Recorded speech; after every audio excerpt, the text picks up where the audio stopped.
Шараларыңызға сәттілік тілеймін.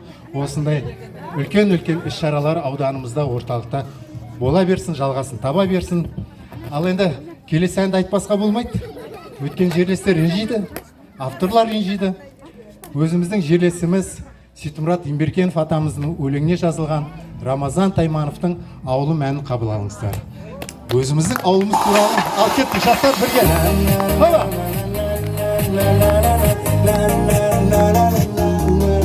Ауылымызды жастар қайда бірге.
Басқан, береке жатқан, ауылым туған жерім. Жасыңда келбет, жүрегім тербеп, сүйемін сені елім.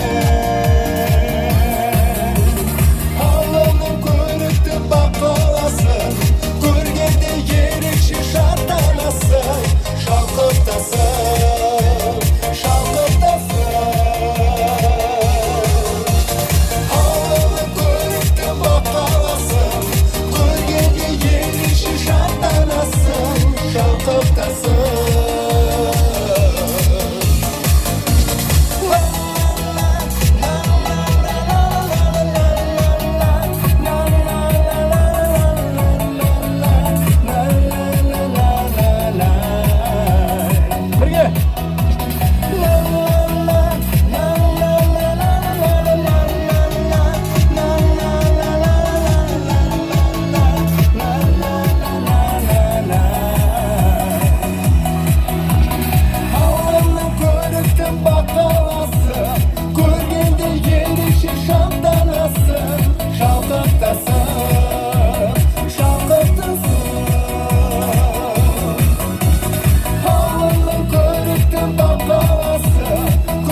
Рахмет, береке жалғаса берсін.